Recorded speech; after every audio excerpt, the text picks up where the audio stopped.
প্রবল জ্ঞানী হইবে যাহারা, আপন মনেতে বুঝিবে তাহারা। রাত্রি পারে না আগে যাইবার, দিনের স্থান করি অধিকার। চন্দ্র বাদে না সূর্যের গায়েতে, সূর্য পারে না চন্দ্রকে ধরিতে। যার যে স্থান বহাল রাখিয়া, ভ্রমণ করিছে খোদাকে ডরিয়া। একটি নির্ধারিত সময় সীমা পর্যন্ত আপন আপন কক্ষপথে সব দৌড়াদৌড়ি করবে। কারো সাথে অ্যাক্সিডেন্ট হবে না কারো।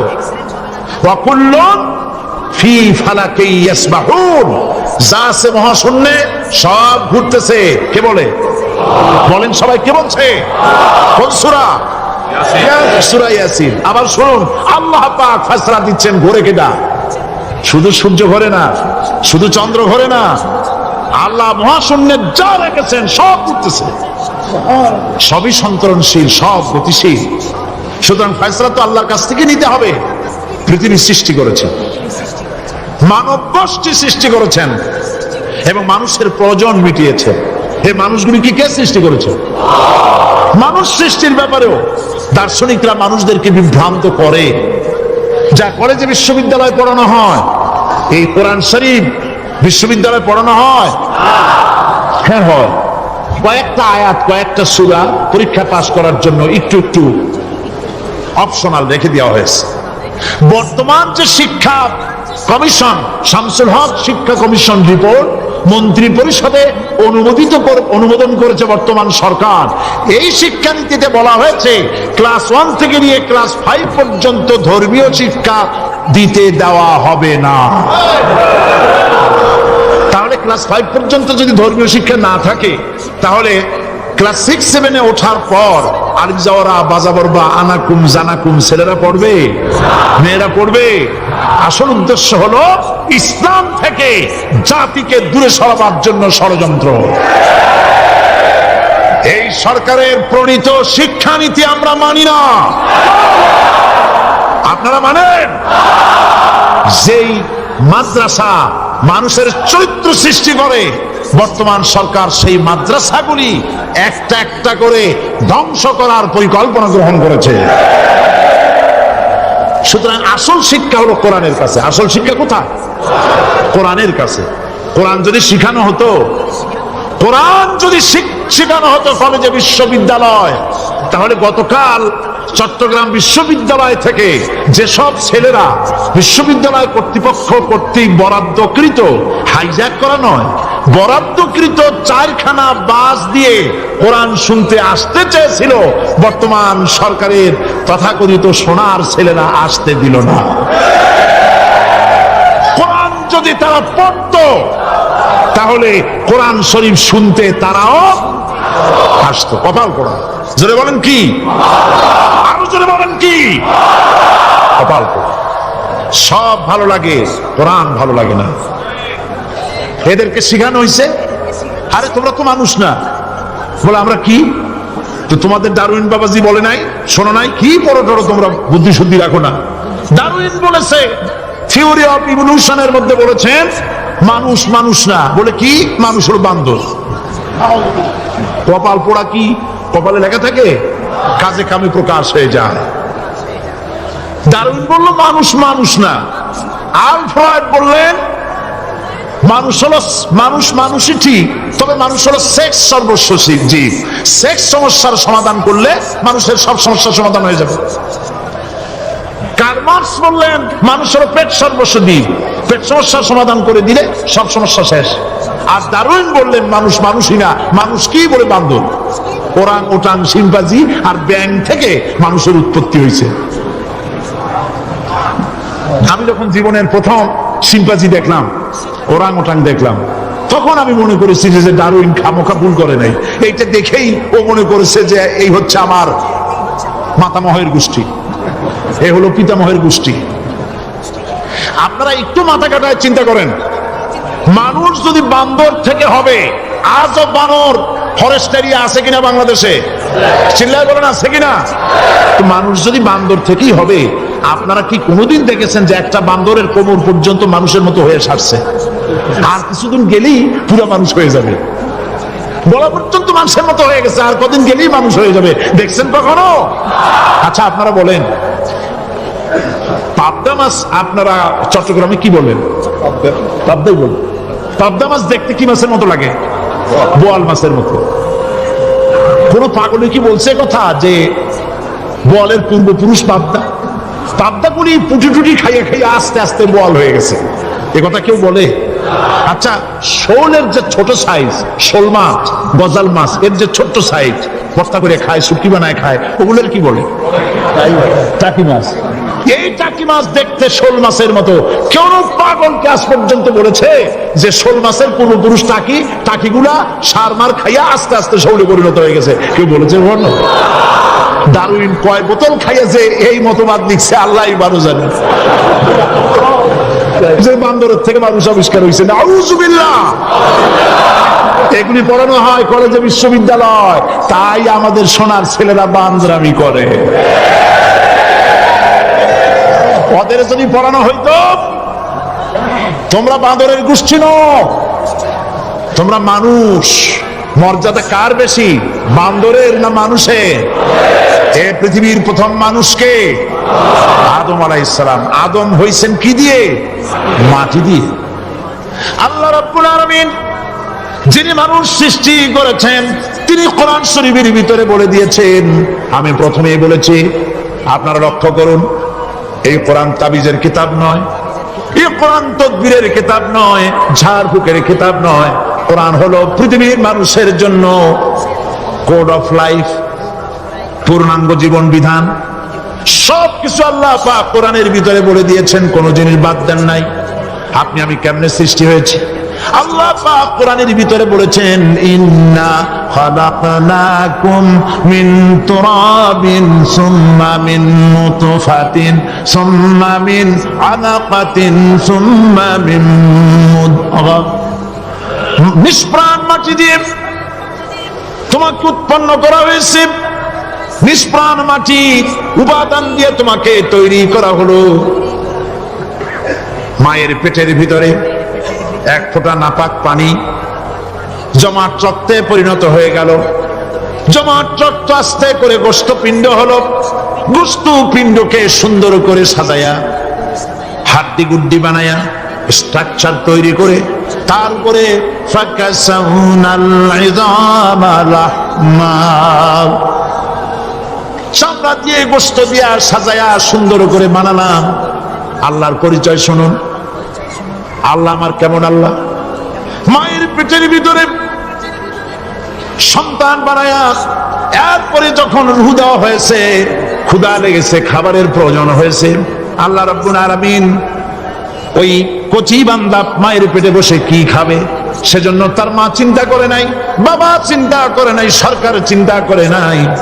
আল্লাহ রাব্বুল আলামিন মায়ের মাসিক অসুখকে বন্ধ করে দিয়ে সন্তানের নাভির সাথে আর মায়ের নাভির সাথে তার লাগায়া, পাইপ লাগায়া মায়ের মাসিক অসুখের রক্তগুলি দিয়ে সন্তানকে বড় বানালেন।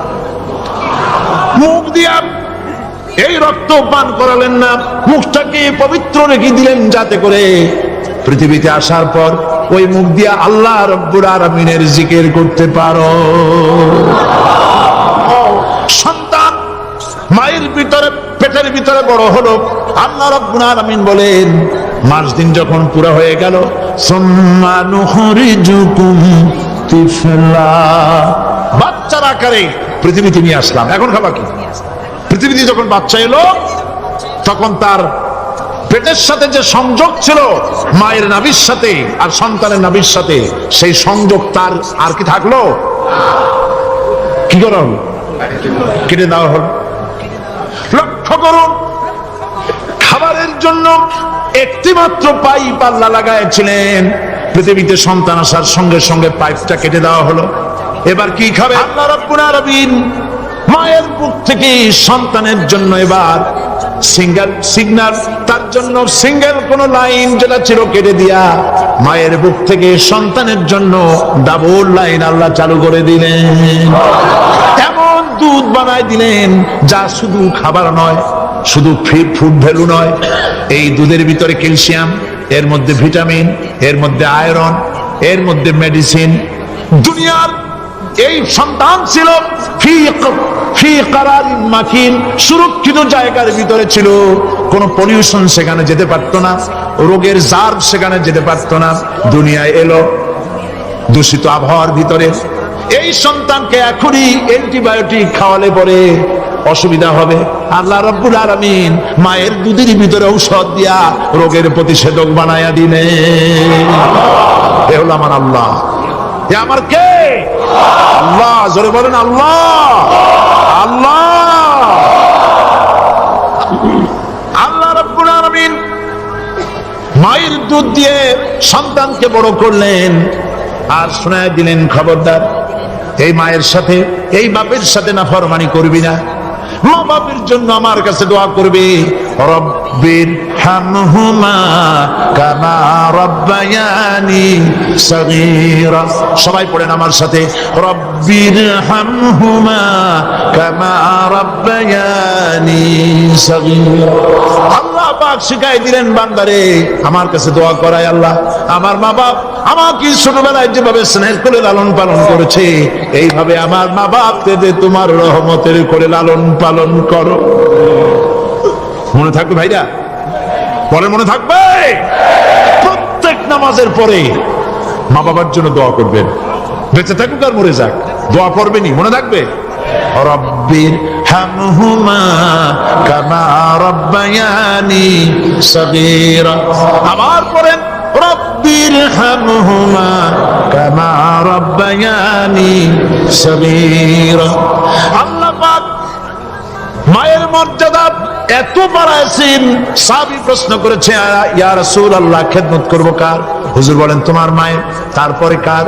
তোমার মায়ের, তারপরে কার? তোমার মায়ের, তারপরে কার? তোমার পিতার। বাপের চাইতে মায়ের মর্যাদা আল্লাহ 3 গুণ বাড়াইয়া দিলেন, 3 গুণ বৃদ্ধি করে দিলেন। হাদিস শরীফে এসেছে, হযরত আবী হুরায়রা রাদিয়াল্লাহু তাআলা আনহু রাসূলের কাছে এসে রাতের বেলায় কাঁদতেছিলেন। হুজুর প্রশ্ন করলেন, আবু হুরায়রা কাঁদো কেন? হযরত আবু হুরায়রা বলছেন, হুজুর মা আমাকে মেরেছে। তিনি প্রশ্ন করলেন, আচ্ছা মা তোমারে মারলো কেন? তুমি কি কোনো বেয়াদবি করছো? তিনি বললেন, না। তবে মারলো কেন? হযরত আবু হুরায়রা বলেন, ইয়া রাসূলুল্লাহ আপনার খেদমত থেকে বাড়ি ফিরতে আমার দেরি হয়ে গিয়েছিল। গভীর রাত্রে যখন বাড়ি গেছি, মা আমাকে প্রশ্ন করলেন, বাবা দেরি হলো কেন, কোথায় ছিলি? তাম পৃথিবীর মানুষ যেই কদম মোবারক চুমু দিতে পারলে ধন্য হয়ে যায়, সেই আখিরি জামানার পয়গম্বর নবী মুহাম্মদ রাসূলুল্লাহ সাল্লাল্লাহু আলাইহি সাল্লামের দরবার থেকে আসতে আমার দেরি হয়ে গেছে।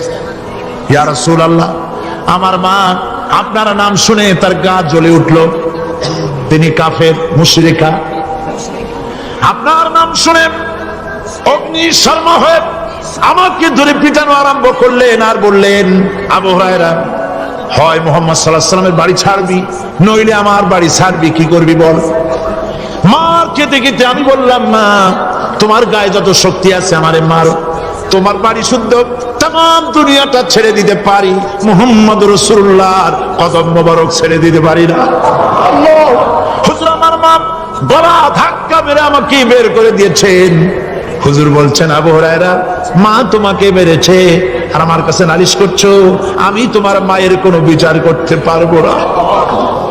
সুবহানাল্লাহ, এত বড় পাওয়ারফুল নবী, শানওয়ালা, ইজ্জতওয়ালি, বরকতওয়ালি, এত বড় নবী বলছেন মা মেরেছে, আমার করার কিচ্ছু নাই। সুবহানাল্লাহ। তোমার মা মুশরিকা হোক আর যাই হোক, তোমার মা। সুবহানাল্লাহ বলেন। আমার বন্ধুগণ, হযরত আবু হুরায়রা বলেন, ইয়া রাসূলুল্লাহ মায়ের বিরুদ্ধে কোনো অভিযোগ নিয়ে আমি আপনার কাছে আসি নাই। হুজুর বললেন, কেন আসছো বলো খুলে। আবু হুরায়রা বলেন, হুজুর আমি জানি আপনি আল্লাহর দরবারে যদি কোনো ব্যাপারে হাত করেন আল্লাহ মঞ্জুর করে ফেলেন। আপনি দয়া করে আমার মার জন্য দোয়া করেন, আল্লাহ যেন হেদায়েত দিয়ে দেন। আমার নবীজি দুখানে হাত উত্তোলন করলেন, বললেন, আল্লাহুম্মা ইহদি উম্মা আবি হুরায়রা, আয় আল্লাহ আমি দোয়া করতেছি আবু হুরায়রার মাকে হেদায়েত নসিব করো। হুজুর হাত তুলে মোনাজাত করছেন, আবু হুরায়রা দৌড় দিলেন বাড়ির দিকে। কয়েকজন সাহাবী হযরত আবু হুরায়রার জামা টেনে ধরেছে, এই ভদ্রলোক দৌড়ায় কেন? এত শান্ত মানুষ, কখনো গরম হয়ে কারোর সঙ্গে কথা বলে না। এই মানুষটা দৌড়ায় কেন? কোনো বিপদ হইল নাকি? জামা টেনে ধরে বলে, আবু হুরায়রা দৌড়াও কেন? হযরত আবু হুরায়রা বলেন, জামাত ছেড়ে দাও, কোনো বিপদ আমার হয় নাই, আমি দৌড়াইয়া বাড়ি যাই দেখতে চাই। আমি দৌড়াইয়া আগে বাড়ি যেতে পারলাম না, আমার নবীর দোয়া আগে আমার বাড়ি চলে গেছে, আমি এটা দেখতে চাই। হযরত আবু হুরায়রা দৌড়াতে দৌড়াতে বাড়ি চলে গেছেন। দরজায় নক করলেন, ভেতর থেকে আওয়াজ এলো, কে? তিনি বললেন, আমি আবু হুরায়রা। মা, দরজা খুলে দাও, আমি তোমার সন্তান। মা বললেন, বাবা অপেক্ষা করো, দরজা খুলতেছে। হযরত আবু হুরায়রা বলেন, মায়ের গলার আওয়াজের ভেতরে কুফরি কর্কশতা পেলাম না, মায়ের গলার আওয়াজের ভেতরে তাওহীদের নরমিয়াত পেলাম। আমার কাছে মনে হলো আমি আবু হুরায়রা বাড়ি আসার আগে নবীজির দোয়া আল্লাহর আরশে পৌঁছে গেছে। আবু হুরায়রা বলছেন, মা আমার কিছুক্ষণ পরে ঘরের থেকে বেরিয়ে এসেছেন, আমি দেখলাম মায়ের শরীর ভিজা, মাথার চুল দিয়া পানি টপকাচ্ছে। মা আমার বললেন, বাবারে তোমাকে মারার পর আমি নিদারুণ অনুশোচনায় পড়েছিলাম, মনে মনে ভাবলাম, আহারে আমার সন্তানরা আমি কেন মারলাম? সে তো কোনো খারাপ কাজ করে নাই, কোনো খারাপ জায়গায় যায় নাই, এত ভালো মানুষ যার সম্পর্কে লোকেরা খামোখাই মিথ্যা কথা বলে, এই ভালো মানুষটার কাছে গেছে, সেজন্য আমি মারলাম কেন? বাবা গো, আমি আমার ভুল বুঝতে পেরেছি, জীবনের ভুলও ধরা পড়েছে, আমাকে জলদি করে নিয়ে চলো বিশ্ব নবীর দরবারে। হযরত আবু হুরায়রার মা রাসূলুল্লাহর খেদমতে এসে ঘোষণা করলেন, আশহাদু আল্লা ইলাহা ইল্লাল্লাহু ওয়াহদাহু লা শারীকা লাহু ওয়া আশহাদু আন্না মুহাম্মাদান আবদুহু ওয়া রাসূলুহু। আমার ভাইরা, আল্লাহ রাব্বুল আলামিন মানুষ সৃষ্টি করে পৃথিবীতে পাঠিয়ে দিলেন, খাবারের ইন্তজাম করলেন, এগুলি সব আল্লাহর পরিচয়। আল্লাহরে চেনার জন্য বড় বড় কিতাব ঘাটা লাগে না, কিসমতে যদি থাকে দুই একটা দৃষ্টান্ত যথেষ্ট হয়ে যায়। সুবহানাল্লাহ, সুবহানাল্লাহ, দুই একটা দৃষ্টান্ত যথেষ্ট। আল্লাহ পাক সমস্ত সৃষ্টি জগৎকে তৈরি করলেন, সৃষ্টি করলেন, আর তাদের খাদ্যের ব্যবস্থা করলেন। কে করেছেন খাদ্যের ব্যবস্থা? খাদ্য দেন আল্লাহ। কিন্তু অহংকারী যারা, তারা বলে দেশের বাম্পার ফলনের জন্য সমস্ত কৃতিত্ব সরকারের। বলেন আস্তাগফিরুল্লাহ, বলেন নাউজুবিল্লাহ। এদের একজন বলছিল 3 বছর কিছু দিবার পারুন না, লোকেরা কয় আমরা না খাইয়া থাকুন, আল্লাহ কয় আমিও দেহুম, কদ্দুর পারো না খাইয়া থাকতে। ফসল কে দেন? জোরে বলেন, কে দেন? বাম্পার ফসলের ফলনের দাবি সরকার করতে পারে না, এটা কুফরি, এটা শিরক। জমিনের ফসল কে দেন? আকাশের বৃষ্টি কার? পানি কার? সার কার? সব আল্লাহ পাক। আল্লাহ পাক কোরআন শরীফে বলেছেন, لئن شكرتم لأزيدنكم ولئن كفرتم إن عذابي لشديد। আমার নিয়ামতের শুকর যদি আদায় করো বাড়ায় দেব, আর যদি কৃতজ্ঞ হও শুকরিয়া আদায় না করো মস্ত বড় শাস্তি দেব।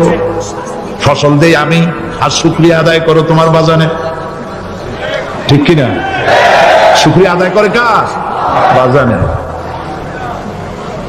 লোকের, একটি মানুষের যেই প্রশংসা এই সরকার করলো, বিগত 4.5 বছর ধরে একটা মানুষের যত জিকির করলো, প্রশংসা করলো, ছবি টানাইলো, যদি এতটা জিকির এতটা স্মরণ আল্লাহ রাব্বুল আলামিনের করতো, ওদের জন্য আল্লাহর জান্নাতের দরজা খোলা হয়ে যেত।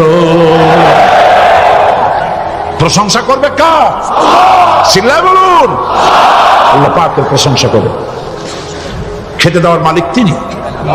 আল্লাহ পাক বলছেন, আল্লাহকে, তার পরিচয় আল্লাহ তুলে ধরেছেন, ওয়ামা মিন দাব্বাতিন ফিল আরদি ইল্লা আলাল্লাহি রিজকুহা। এই পৃথিবীর ভিতরে এমন কোন বিচরণশীল জীব নাই যা রিস্কের দায়িত্ব আমি আল্লাহ গ্রহণ করি নাই। সুবহানাল্লাহ বলবেন না? রিস্কের দায়িত্ব কার হাতে? আচ্ছা দেখুন তো, পৃথিবীর সমস্ত সরকারের কাছে বিভিন্ন মন্ত্রণালয় আছে না? খাদ্য মন্ত্রণালয় বলে কোনো মন্ত্রণালয় আছে কিনা? আছে। খালি কয় খামু আর খামু। খাদ্য মন্ত্রণালয় আছে, থাকার পরেও মানুষ না খাইয়া মরে, ঠিক কিনা? এবার একটু তাকান তো, জ্ঞানের চক্ষু দিয়া তাকান। ফরেস্ট এরিয়া বাঘ আছে কিনা? নাই। সিংহ আছে কিনা? গন্ডার আছে কিনা? হাতি আছে কিনা? বিশাল বিশাল প্রাণী আছে কিনা? জঙ্গলে ছোট্ট প্রাণী থেকে পোকা থেকে শুরু করে গন্ডার পর্যন্ত, টুনটুনি পাখি দিয়ে শুরু করে ঈগল পাখি পর্যন্ত, নদীর ভিতরে ছোট্ট চুনো পুঁটি থেকে শুরু করে তিমি মাছ পর্যন্ত। প্রাণী তত্ত্ববিদরা বলেছেন সমুদ্রের ভিতরে এমন এমন বড় বড় তিমি আছে যে একটা তিমির ওজন 5000 টন পর্যন্ত হয়ে যায়। 5000 টন তিমিটার ওজন। এর যখন বাচ্চা হয় তখন বাচ্চার দৈনিক দুধ লাগে 50 থেকে 60 মণ পর্যন্ত। কে ব্যবস্থা করে? রুহান ফেরেশতা। তো ওর মা যেমন বাচ্চা তো সেরকম হবে, ঠিক কিনা? কে দেয় খাবার? এবার দেখেন তো, আপনার দেশের এই জঙ্গলে কত হাতি আছে। হাতিরা মিছিল করে আসছে যে আল্লাহ আমাদের এখন আর খাইতে যেতে দিতে পারে না, বাংলাদেশের গভর্নমেন্ট কিছু দাও। আসছে না, খাইয়া ক্ষুধার জ্বালায় হাতি মরেছে, বাঘ মরেছে, সিংহ মরেছে। এর কোন দৃষ্টান্ত আছে? ক্ষুধার জ্বালায় আকাশের উড়ন্ত পাখিরা ছটফট করে মারা গেছে, দৃষ্টান্ত আছে? নদীর মাছেরা ক্ষুধার জ্বালায় ভেসে উঠেছে, না খাইয়া মরে গেছে, দৃষ্টান্ত আছে? মহান আল্লাহ রাব্বুল আলামিন কোরআন শরীফের ভিতরে বলেছেন অনেক প্রাণী এমন আছে যারা তাদের খাদ্যকে সঞ্চয় করে না, খাদ্যকে জমা করে না, আহরণ করে না। সকাল বেলায় একটা খাবার খেলো, দুপুরে কি খাবে তার জানা নাই। শকুন পৃথিবীর মাঝি থেকে 3 মাইল উপরে ওড়ে, তার চোখকে আল্লাহ পাক এত তীক্ষ্ণ বানিয়ে দিয়েছেন। এই চট্টগ্রামের কোথায় মরা গরু আছে 3 মাইল উপর দিয়ে দেখতে পায়? সুবহানাল্লাহ বলতে ইচ্ছে করে না। এই প্রাণীগুলি খাবারগুলি কোন গভর্নমেন্ট জোগাড় করে রাখে নাই। আল্লাহ পাক বলেন সবার খাবার আমি দেই। সকাল বেলায় সমস্ত প্রাণীগুলি, মহাশূন্যে পাখি, পানির ভিতরে মৎস্যরাজি, জঙ্গলের ভিতরে হিংস্র প্রাণী, পোকামাকড় থেকে শুরু করে সবগুলো খালি পেটে সব বেরিয়ে যায়, কারো কোনো খাবারের মজুদ নাই। সন্ধ্যা হতে না হতে সমস্ত প্রাণীগুলির পেট ভরাই আমি আবার যার যার ঘরে বিরায় দেই। ওয়ামা মিন দাব্বাতিন ফিল আরদি ইল্লা আলাল্লাহি রিজকুহা। সমস্ত প্রাণীর রিজকের দায়িত্ব আমি আল্লাহর হাতে। কে দেয় রিজেক? জোরে বলুন, কে দেন? আল্লাহ। কি খাবেন সব আল্লাহ জোগাড় করে দিয়েছেন। তরি তরকারি জোগাড় করেছেন, মাছ জোগাড় করেছেন, চাউল দিয়েছেন, খাবার দিয়েছেন, গোশত দিয়েছেন, সব দিয়ে দিয়েছেন। আল্লাহ রাব্বুল আলামিন সমস্ত জিনিস দিয়ে মানুষকে আল্লাহ পাক তার জন্য আল্লাহ সব করেছেন। খালাকালাকুম মা ফিল আরদি জামিআ। এই পৃথিবীতে যা তৈরি করেছে সব তোমার জন্য। এ হচ্ছে আমার আল্লাহ। এ হচ্ছে আমার কে? আল্লাহ। সে আল্লাহ পাক বলছেন, আল্লাহর পরিচয় তিনি স্রষ্টা, তিনি রিজেক দাতা। এবার আইনদাতা কে? আইনদাতা কে? আরো জোরে বলুন। আইনদাতা আল্লাহ হচ্ছে আল্লাহর পরিচয়। ইনিল হুকমু ইল্লা লিল্লাহ আলা লাহুল খালকু ওয়াল আমর। সৃষ্টি যার, আইন চলবে তার। আমার দেশে আল্লাহর আইন চলছে? আমাদের দেশের কল কারখানা, ক্ষেত খামার, অফিস আদালত আল্লাহর আইন অনুযায়ী চলে? চলে না। বরং আল্লাহর আইনকে মুছে ফেলার জন্য, নিজেদের আইন সৃষ্টি করার জন্য প্রচেষ্টা চালানো হচ্ছে। আল্লাহর আইন মানুষের জন্য সব থেকে বেশি উপযোগী, কারণ সৃষ্টি করেছেন কে? বলেন কে করেছেন? আল্লাহ। প্রত্যেকটি মেশিন আপনি যা কিনবেন, রেডিও হোক, টিভি হোক, যে কোনো যন্ত্র হোক, গাড়ি হোক, তার সাথে একটা লিটারেচার, একটা বই তার সঙ্গে দিয়ে দেওয়া হয়। ওই বইয়ের মধ্যে লেখা থাকে এটা কিভাবে চালানো হবে, অপারেট করা হবে, তার সিস্টেম লেখা থাকে। আপনার ইচ্ছা মতো চালাইলে হবে না। এই মানব গোষ্ঠীকে সৃষ্টি করেছেন। এখন আপনি যদি আপনার আইন মতো চালান, তা কি চলবে? চলবে না। আপনি আপনার আইন মতো চালাচ্ছেন, ভালোভাবে চলতেছে? চলতেছে না। স্বরাষ্ট্রমন্ত্রী বলতেছেন সন্ত্রাসীদেরকে মাটির তলা থেকে খুঁজে বের করা হবে, কিন্তু নাকের উপর দিয়ে ব্রিফকেস চুরি হয়ে যায়, উনি তো ধরতে পারেন না। এই হলো আইন। অনাবরত খুন হচ্ছে, অনাবরত সন্ত্রাসী তৎপরতা চলছে। আর ওনারা বলছেন আগের থেকে গুলি চলে আসছে, একজনের খুনের বিচার না হইলে এরকম খুন তো হইতেই থাকবে। তাহলে খুনকে, হত্যাকে, সন্ত্রাসকে সরকার জাস্টিফাইড করছেন। নাউযুবিল্লাহি মিন যালিক। এই জন্য আইন হতে হবে আল্লাহর। আইন হতে হবে কার? চিল্লায় বলেন, আল্লাহ পাকের আইন হতে হবে। আমি একদিন পার্লামেন্টে বলেছিলাম,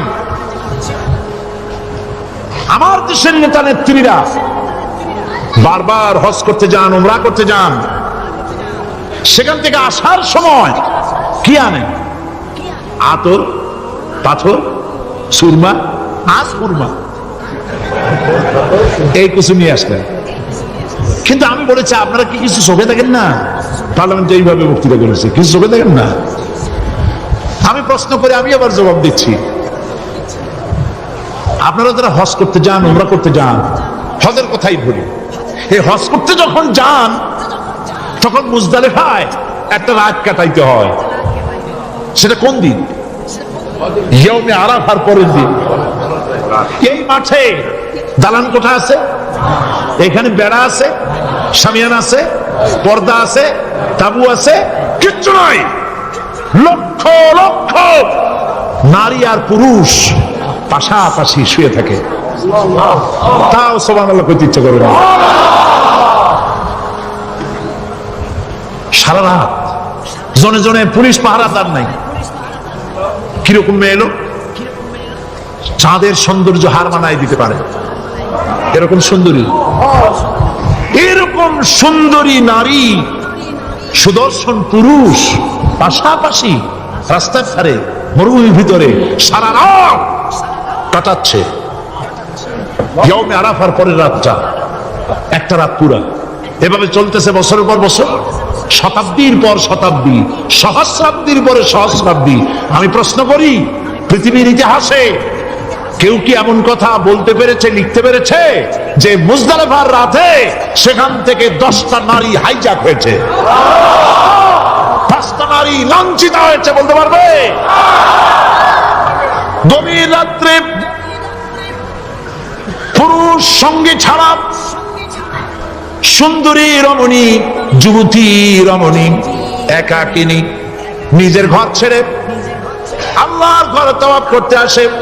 তাওয়াফ সেরে তাহাজ্জুদের নামাজ পড়ে আল্লাহর কাছে মোনাজাত করে একা একা হাজার হাজার লাখো পুরুষের ভিতর থেকে আপন ঘরে ফিরে যায়। কারো বাবার হিম্মত নাই একবার তাকায় সে তো রূপ উপভোগ করার জন্য আবার তাকায়, অথবা তার আঁচল ধরে টান মারে। আছে ইতিহাস? কথা কন না কেন?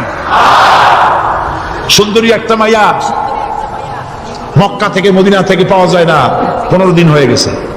হয়েছে কখনো? এবার জবাব দেন, কেন হয় না? কেন হয় না? আমার দেশের মেয়েরা রাস্তা দিয়ে হাঁটতে পারে না। হাই স্কুল মেয়েদের, হাই স্কুল মেয়েদের কলেজ যখন ছুটি হয়, তথাকথিত সোনার ছেলেরা গেটের সামনে এতিমের মতো দাঁড়ায় থাকে। অনবরত হাইজ্যাক হচ্ছে, ধর্ষণের সেঞ্চুরি হচ্ছে। আর ওখানে হয় না কেন? ওখানে হয় না এই কারণে, এই কোরআনের আইন আল্লাহ রাব্বুল আলামিন যে আইন দিয়েছেন, ওখানে আইন বলবৎ আছে। আছে নাকি? আছে কিনা? কোন পুরুষ, কোন নারীকে ধর্ষণ করেছে, যদি প্রমাণিত হয় সে যদি ফাহাদের ছেলে হয় আর ফাহাদের মেয়ে হয়, কোরআনের শাস্তি হলো পাথর মেরে উড়াইয়া দাও। তাকে জানিয়ে দেওয়া হবে রেডিও টিভির মাধ্যমে জেনাকারের ব্যভিচারীর শাস্তি হবে। চতুর্দিকে হাজারো লোকেরা দাঁড়াবে, হাতে পাথর নিয়ে পাথর মেরে তাকে তার গোশত হাড্ডি বাতাসের সাথে উড়ায় দেবে। একজন মানুষ আর একজন মানুষকে খুন করলো, এই আসামি ধরা পড়ে গেল, কোরআনের শাস্তি হলো যখন ধরা পড়বে প্রমাণিত হবে যেমন ভাবে হত্যা করেছে পরেও হত্যা করো। এই দৃশ্য, এই আইন যদি বাংলাদেশে যদি এই আইন চালু হয়ে যেত, খুনের আসামি ধরা পড়েছে জেনার আসামি, প্রকাশ্য ময়দানে এলো, সাক্ষী প্রমাণে কোর্টে প্রমাণিত হলো সত্যি সে খুনি। এই বিশাল আউটার স্টেডিয়ামের মাঝখানে খুনিকে দাঁড় করাও, চতুর্দিকে হাজারো লাখ মানুষ থাকুক, রেডিও টিভির ক্যামেরা কার্যকর হবে, পত্র পত্রিকার সাংবাদিকরা আসবে, তরবারির এক আঘাতে খুনির কল্লাটা উড়ায় দাও, দেহটা নিঃসার হয়ে জমিনে পড়ে যাবে। এই দৃশ্য যারা দেখবে স্বচক্ষে, রেডিওতে, পত্র পত্রিকায়, আর 1 বছরের ভেতরে খুন করার হিম্মত কারো কলিজায় উঠবে? জেনাকারের পাথর মেরে উড়িয়ে দেওয়ার শাস্তি যদি চোখে কেউ দেখে, জেনা করার পুরো কার জাগবে? এটা নাম আল্লাহর আইন। এই আইন কার? এই আইন যতদিন পর্যন্ত বাংলার মানুষের, মুসলমানদের উপরে কার্যকরী না হচ্ছে, এই দেশে কার্যকরী না হবে, ততদিন পর্যন্ত হত্যা, ধর্ষণ, খুন বন্ধ হবে না। বন্ধ হবে। সুতরাং এই আইন হচ্ছে কার? আরো জোরে বলেন, আল্লাহ রাব্বুল আলামিন। মহান আল্লাহ রাব্বুল আলামিনের এই আইন অনুযায়ী যদি দেশ চলে, মানুষ শান্তি পাবে, চুরি বন্ধ হবে, ডাকাতি বন্ধ হবে, জেনা বন্ধ হবে, হত্যা ধর্ষণ বন্ধ হয়ে যাবে। নবীজি এমন একটি আইন চালু করে দিয়ে, কোরআনের বিধান চালু করে দিয়ে এমন একটা সমাজ চালু করেছিলেন, যেই সমাজ সম্পর্কে হুজুর নিজে বলেছেন, খায়রুল কুরুনে কারনি, সর্বশ্রেষ্ঠ যুগ হলো কার যুগ? আমার যুগ। সুবহানাল্লাহ বলেন। রাসূলের যুগ হলো সর্বশ্রেষ্ঠ যুগ। সেই কোরআন, সেই হাদিস আজও আছে না নাই? বলেন জোরে, আজও আছে না নাই? সেই কোরআন এবং সুন্নাহ দিয়ে দেশ শাসন হোক, এটা কি আমরা চাই? কারা কারা চাই? তো হাত উঁচু করে দেখা।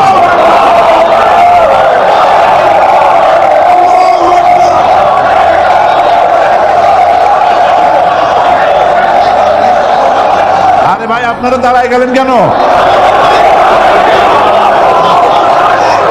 বসেন বসেন। আমি তো একটা স্লোগান দিতে বললাম, হাত দেখতে চাইছি আমি, মাথা দেখতে চাই নাই। এই সুযোগে কোমরটা সোজা করে নিলেন।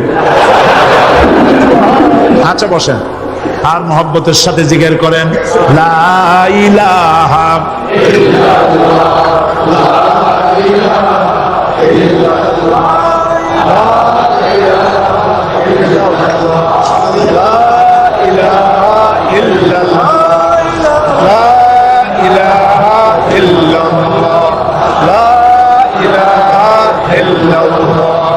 জোরে সরে সবাই জিকির করেন, লা ইলাহা ইল্লাল্লাহ, লা ইলাহা ইল্লাল্লাহ, লা ইলাহা ইল্লাল্লাহ, লা ইলাহা ইল্লাল্লাহ, মুহাম্মাদুর রাসূলুল্লাহ। বসুন, আমরা মুনাজাত করব। আল্লাহ রাব্বুল আলামিন আয়াতুল কুরসির ভিতরে আল্লাহর সার্বভৌমত্বের কথা বলেছেন, আল্লাহু লা ইলাহা ইল্লা হুয়াল হাইয়ুল কাইয়্যুম।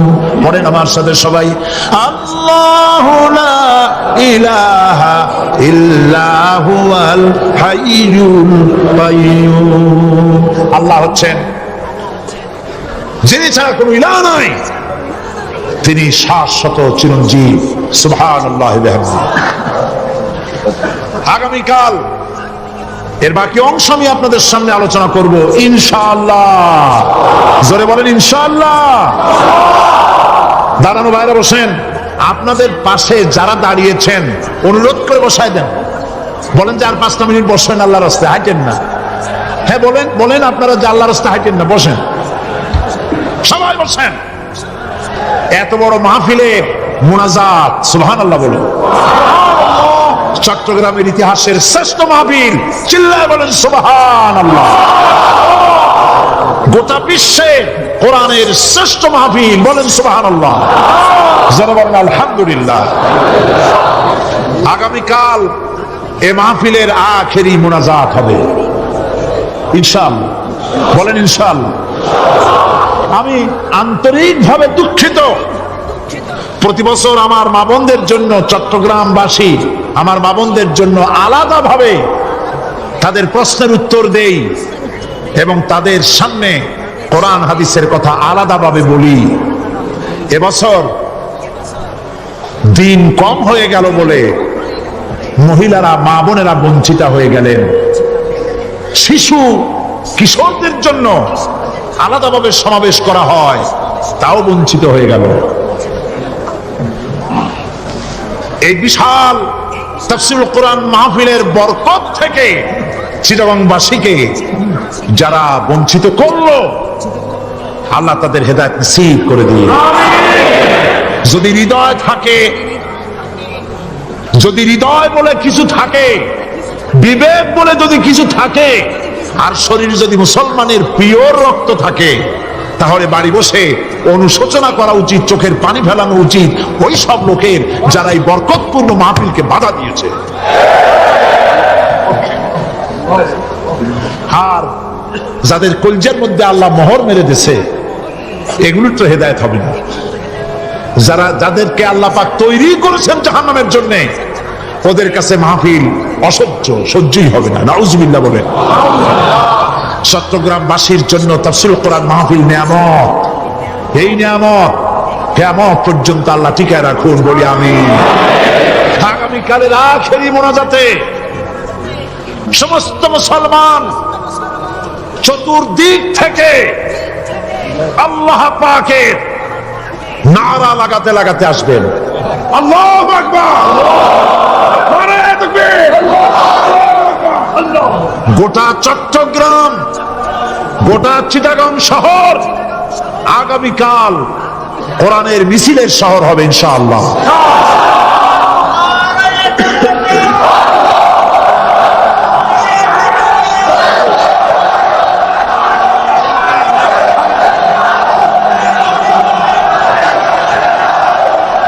সকল ধন এবং সম্পদের মূল মালিক হচ্ছেন আল্লাহ পাক। সমস্ত ধন সম্পদের মালিক কে? আল্লাহ সুবহানাহু ওয়া তাআলা। কোরআনে কারীম বলছে, লিল্লাহি মা ফিস সামাওয়াতি ওয়া মা ফিল আরদ। আকাশ এবং জমিনের ভিতরে যা কিছু আছে সব কিছুর মালিকানা কার? জোরে বলেন কার? আল্লাহ রাব্বুল আলামিন হচ্ছেন এর একচ্ছত্র মালিক। সুতরাং বান্দাদের কাছে কিছুদিনের জন্য এগুলিকে আমানত রাখা হয়েছে। আমাদের ঘর আছে, বাড়ি আছে, ব্যবসা আছে, বাণিজ্য আছে, জায়গা আছে, জমিন আছে, গরু আছে, বাছুর আছে, এই সবগুলি কিছুদিনের জন্য আমাদের কাছে কি রাখা হয়েছে? আমানত। আমানতের মাল আপনি আপনার ইচ্ছা মতো খরচ করতে পারবেন না। আমানতের মাল কি ইচ্ছা মতো খরচ করা যায়? যায় না। আমানতের মালকে খরচ করতে হলে মূল মালিকের ইচ্ছা অনুযায়ী খরচ করতে হবে। মূল মালিককে আল্লাহ রাব্বুল আলামিন বলছেন, ইন্নাল্লাহা আশতারা মিনাল মুমিনিনা আনফুসাহুম ওয়া আমওয়ালাহুম বিআন্না লাহুমুল জান্নাহ। আমি আমার মুমিনের জান এবং মালকে খরিদ করে নিয়েছি, বিনিময় জান্নাত দিয়ে দিয়েছি। তোমার কাছে যে জান আছে, মাল আছে, এটা তোমার নয়, এটা আমার আমানত তোমার কাছে। সুতরাং এই আমানত খরচ করতে হবে মূল মালিকের ইচ্ছা অনুযায়ী। সমাজের এক শ্রেণীর লোক প্রচুর বিত্তের মালিক হবে, সমাজের এক শ্রেণীর লোক প্রচুর বিত্ত এবং সম্পদের মালিক হয়ে ভোগ বিলাসের আনন্দের স্রোতে ভেসে যেতে থাকবে, নিজেকে ভাসিয়ে দেবে। আর এক শ্রেণীর লোক অনাহারে অর্ধাহারে কষ্ট করবে। এ বিধান ইসলামের নয়। কেউ থাকবে 10 তলায় আর কেউ থাকবে 10 তলায়, কেউ খাবে পোলাও কোরমা বিরিয়ানি আর কারো কিসমতে মরুচ পোলাও হবে না। এ বিধান আল্লাহর নয়। ইসলামের বিধান হচ্ছে যে আল্লাহ যে সব সম্পদ মানুষকে দান করেছেন, এই সম্পদের ভিতরে বিত্তহীনদের অধিকার রাখা হয়েছে। বিত্তহীন যারা গরিব, যাদের কিছু নাই, তারা আপনার করুণার পাত্র নয়। কি বলেন, তারা কি ধনীদের করুণার পাত্র? কোরআনে কারীমে আল্লাহ বলেন, ওয়াল্লাযীনা ফী আমওয়ালিহিম হাক্কুন লিস-সাইলি ওয়াল মাহরুম। ধনীদের সম্পদের ভেতরে গরিবদের, বিত্তহীনদের অধিকার রয়েছে। সে অধিকার আদায় করে দাও। দান করা এমনি দিয়ে দেওয়া এক জিনিস। গরিবদেরকে, বিত্তহীনদেরকে ইসলাম করুণার পাত্র বানায় নাই, বলেছে অধিকার। অধিকারটা বড় মজবুত কথা, এই কথার লোড আছে, ওয়েট আছে। আপনার আমার সম্পদের, অর্থাৎ যাদের বিত্ত আছে, বিত্ত সম্পদওয়ালা সম্পদশালী লোকেদের সম্পদের ভেতরে গরিবদের অধিকার রয়ে গেছে। সে অধিকার আদায় করতে হবে। ইসলাম সকল মানুষের দারিদ্র দূর করে বেঁচে থাকার মৌলিক অধিকার প্রতিষ্ঠিত করেছে। রাসূল করিম সাল্লাল্লাহু আলাইহি ওয়াসাল্লাম বলেছেন, লাইসা লি ইবনি আদম হাক্কুন সিওয়া হাযিহিল খিসাল, বাইতুন ইয়াসকুনুহু ওয়া সাওবুন ইওয়ারি আওরাতাহু ওয়া জালফাল খুবজ ওয়াল মা, আখরাজাহু তিরমিজি। তিরমিজি শরীফের হাদিসের ভিতরে এসেছে, রাসূল করিম সাল্লাল্লাহু আলাইহি ওয়াসাল্লাম বলেছেন, প্রত্যেকটি বনি আদমের তার বাস করার জন্য একটা গৃহ, এবং লজ্জা ঢাকার জন্য, শীত নিবারণের জন্য তার বস্ত্র, আর ক্ষুধা মিটাবার জন্য তার পানি আর রুটি ইত্যাদির ব্যবস্থা করতে হবে। চাই সে মুসলমান হোক আর হিন্দু হোক আর খ্রিস্টান হোক, বনি আদম, আদমের সন্তান যে মানুষ, যে তার এই অধিকার ইসলাম প্রতিষ্ঠিত করেছে। আজ বলা হচ্ছে খাদ্য বস্ত্র বাসস্থান সমাধান দেবে অমুকরা তমুকরা, এরকমের স্লোগান হয় না? ওরা দিতে পারবে না, ওরা দিতে পারে নাই। খাদ্য বস্ত্র শিক্ষা চিকিৎসা বাসস্থানের গ্যারান্টি দিয়েছে কোরআন, দিয়েছে আল্লাহ রসুল জনাব মুহাম্মদ রাসূলুল্লাহ সাল্লাল্লাহু আলাইহি ওয়াসাল্লাম।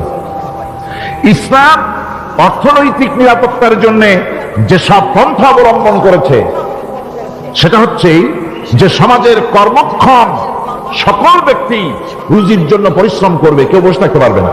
এটা হচ্ছে ইসলামের নিয়ম, কেউ বসে থাকতে পারবে না।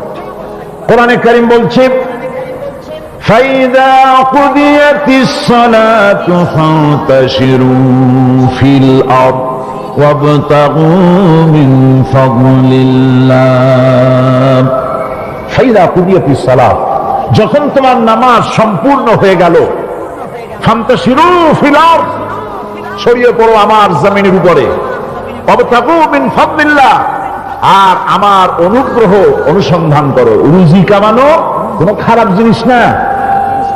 কেউ মনে করে সারাদিন বসে বসে আল্লাহর জিকির করব, কেউ দুনিয়াটাকে ঝামেলা মনে করে জঙ্গলে চলে যেতে চায়। এটা নিয়ম না। আপনি বসে থাকতে পারবেন না, আপনাকে কাজ করতে হবে। রুজি কামাই করাটাকে কোরআনে কারিমে এতটা সম্মান দিয়েছে, যেটাকে ফদলুল্লাহ বলা হয়েছে। ফদলুল্লাহ, এটা আল্লাহর অনুগ্রহ। সুবহানাল্লাহ বলেন। এটাকে ফদলুল্লাহ বলা হয়েছে, এটা জিনাতুল্লাহ বলা হয়েছে। আপনি যে কাপড় চোপড় ব্যবহার করেন, এই কাপড় চোপড়ের ব্যাপারে আল্লাহ পাক প্রশংসা করেছেন, কাপড় চোপড় সুন্দর করতে বলেছেন। তারপরে রুজি রোজগার হালাল করতে বলা হয়েছে, এবং রুজি কামাবার ব্যাপারে হালাল ভাবে রুজি কামাবার জন্য ইন্সপিরেশন দেওয়া হয়েছে কোরআন এবং হাদিসে। রাসূল করিম সাল্লাল্লাহু আলাইহি ওয়াসাল্লাম বলেছেন, আল কাসিবু হাবিবুল্লাহ, সহজে যে উপার্জন করে সে আল্লাহর বন্ধু। যে ব্যক্তি ঠেলা গাড়ি চালায়, কুলি মজুর রিকশা চালায়, নিন্দা নাই, তাকে নিন্দা করা যাবে না। রিকশাওয়ালাও একটা গুরুত্বপূর্ণ দায়িত্ব পালন করছে, কুমার, কামার, তাঁতি, জেলে, ধোপা, নাপিত সবাই কাজ করছে। প্রত্যেক কাজের সম্মান ইসলাম দেয়। সুবহানাল্লাহ। সমস্ত কাজের সম্মান আছে, শুধুমাত্র সম্মান নাই চুরির কাজের, ডাকাতির কাজের, সন্ত্রাসের কাজের, চাঁদাবাজির কাজের, মাস্তানির কাজের। এই সব কাজ নিন্দনীয় এবং এই সব কাজ নিতান্ত বাজে কাজ। এ কাজের কোনো সম্মান নাই। সম্মান হচ্ছে নিজের হাতে কামাই করে সারা দিনে এক মুঠো খাবারও যদি খান, আপনার খাবারের চাইতে হালাল খাবার কারো হতে পারে না। আল্লাহর বন্ধু, সোজা কথা না। আল কাসিব হাবিবুল্লাহ, সহস্ত উপার্জনের এত বরকত। সেজন্য অর্থনৈতিক নিরাপত্তার জন্য সমাজের প্রত্যেকটি কর্মক্ষম লোককে কাজ করতে হবে। কি করতে হবে? নামাজ পড়া হয়ে গেছে, এখন আর বসে থাকা চলবে না। নেমে পড়ুন কাজের জন্য, আল্লাহর অনুগ্রহ অনুসন্ধান করুন। এরপরে আল্লাহ পাক বলছেন, আমার অনুগ্রহ রুজি কামাও, আর রুজি কামাবার সময় আযকুরুল্লাহ যিকরান কাসীরা লাআল্লাকুম তুফলিহুন। আর জিকির করবা আমার বেশি, আমার জিকির করবা। বলা হচ্ছে রুজি অনুসন্ধান করো, আর বলা হচ্ছে আমার জিকির করো। তো জিকির আর রুজি সন্ধানের ভিতরে সামঞ্জস্য কি? সামঞ্জস্যটা হচ্ছে এই যে আপনি যখন উযকুরুল্লাহ কাসীরান, আপনাকে বেশি করে জিকির করতে হবে। জিকির মানে কি? স্মরণ করা। জিকির মানে কি? স্মরণ করা। আল্লাহকে স্মরণ করেন। রুজি যখন কামাতে যাবেন স্মরণ করবেন কারে? চিল্লায় কোন কারে? আপনি রুজি কামাবার জন্য চাকরি করতেছেন, অফিসে বসে যদি আল্লাহ রাব্বুল আলামিন আপনার স্মরণে থাকে, তাহলে ঘুষ খাওয়া আপনার জন্য সম্ভব হবে না। কথা ঠিক কিনা? আল্লাহ পাক বলছেন, রুজি কামাবার জন্য তুমি যে পরিশ্রম করবে, ওই পরিশ্রমের সময় বেশি বেশি জিকির করো, আমারে স্মরণ রাখো। অফিসে বসে যখন তুমি কাজ করবে, আমি যদি স্মরণে থাকি, তাহলে তুমি ঘুষ খাইতে পারবে না। তুমি জমিন চাষ করবে, জমিন চাষ করার সময় আমি যদি তোমার স্মরণে থাকি, জমিনের আইল ঠেলা তোমার পক্ষে সম্ভব হবে না।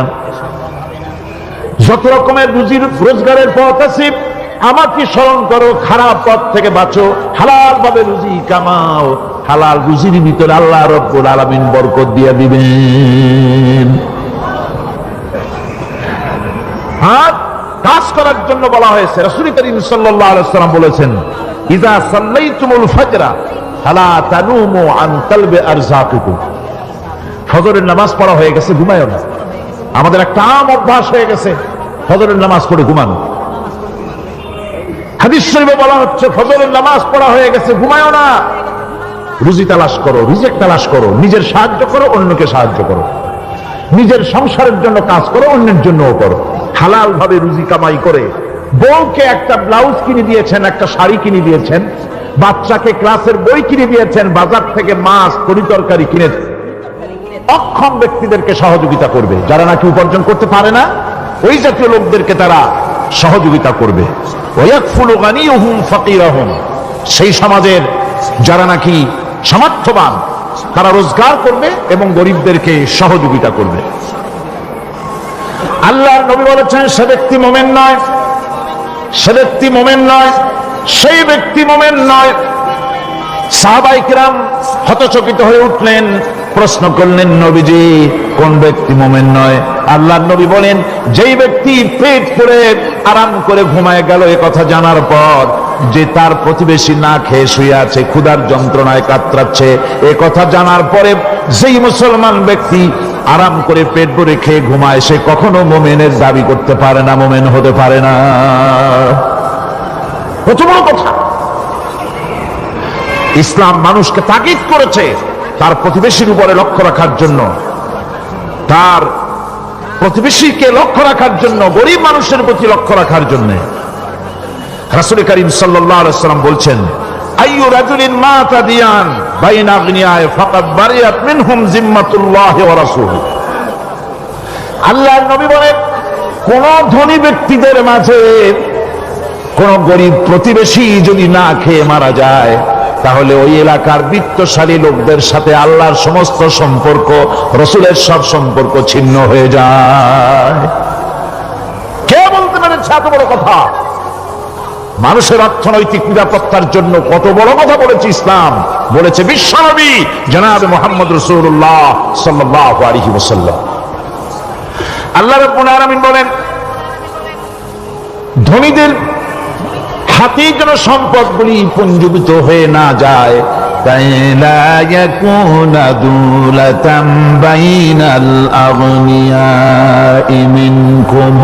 তোমাদের ধনীদের হাতে যেন সম্পদগুলি, সমাজের সম্পদগুলি যেন পুঞ্জীভূত না হয়, সেগুলি বরং ছড়িয়ে আস্তে করে যেন সমস্ত গরিব যেন সাধারণের কাছে যেতে পারে, সে ব্যবস্থা করতে হবে।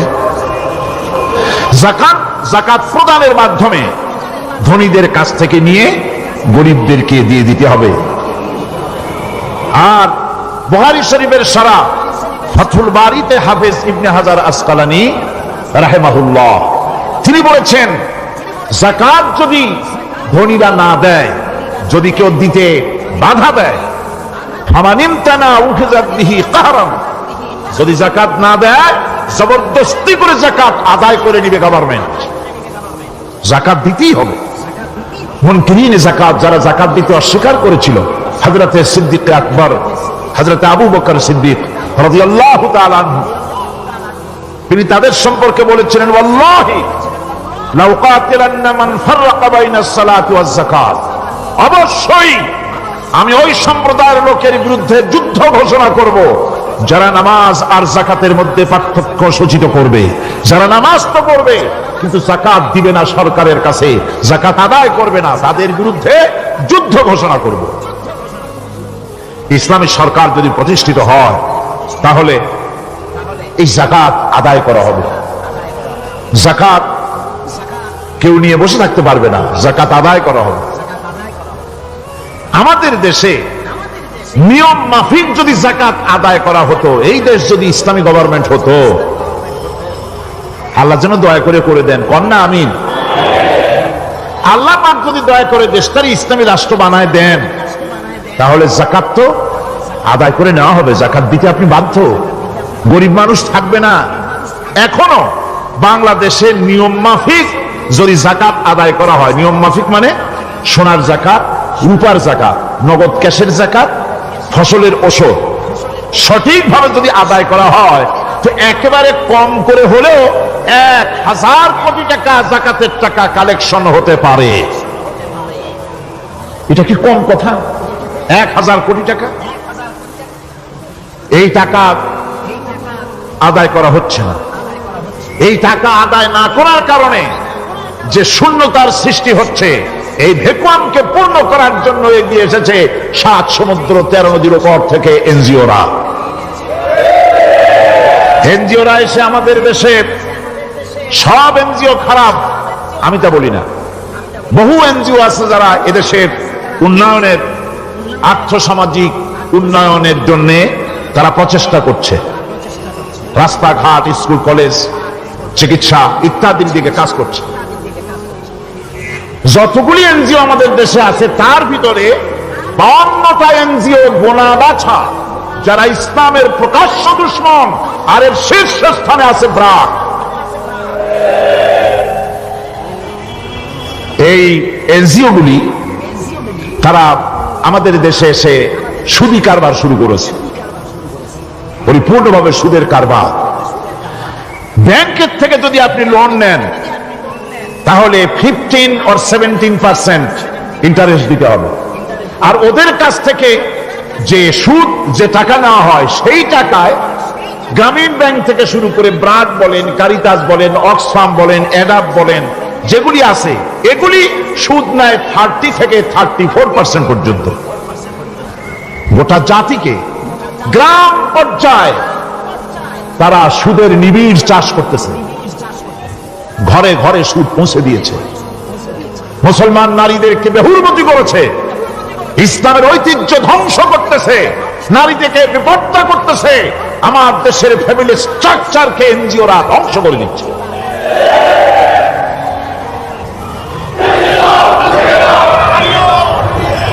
সুতরাং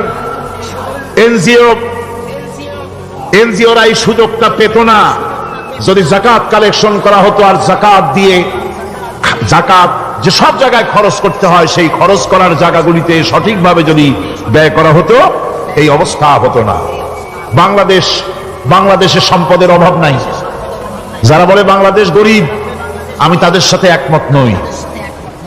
আক্ষরিক অর্থে বাংলাদেশ গরিব নয়, বাংলাদেশে সম্পদ আছে। বাংলাদেশে যে জিনিসটার অভাব, সেটা হচ্ছে ইনসাফ ভিত্তিক বন্টনের অভাব। এখানে কেউ তো 1000 বিঘা জমির মালিক, বিঘা বোঝেন না কি করেন আপনারা? কানি। কেউ তো 1000 কানির মালিক, আর কারো তো রান্নাঘর উঠাবার জায়গা নাই। কথা ঠিক কিনা?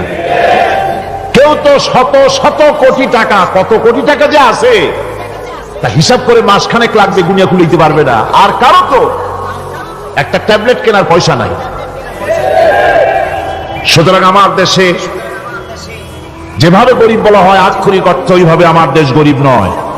আমাদের দেশে সম্পদ আছে, বহুত জমি অনাবাদি ফেলে রাখা হয়েছে। রাসূল করিম সাল্লাল্লাহু আলাইহি ওয়াসাল্লাম বলেছেন, সেই ব্যক্তির জমিন রাখার অধিকার নাই যে ব্যক্তি তা চাষের আওতায় না আনে। আছে না বহুত জমি পড়িয়া? আবাদযোগ্য জমি আমাদের দেশে আছে যা, তার 2,40,00,000 একর। আমাদের ভূমি সম্পদ রয়েছে, বনজ সম্পদ যা আছে সেটা হচ্ছে 32,53,860 একর জুড়ে বিরাট বনজ সম্পদ আমাদের আছে। ভূমি সম্পদ আছে, বনজ সম্পদ আছে।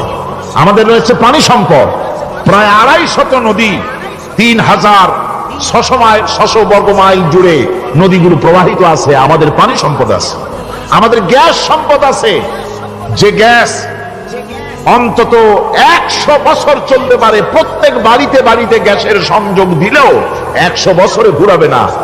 আলহামদুলিল্লাহ কইতে ইচ্ছা করে না? জোরে কোন আলহামদুলিল্লাহ। আমাদের গ্যাস সম্পদ রয়েছে, আমাদের মৎস্য সম্পদ আছে, পশু সম্পদ আছে, কৃষি সম্পদ আছে, আরো রয়েছে বিপুল জনশক্তি।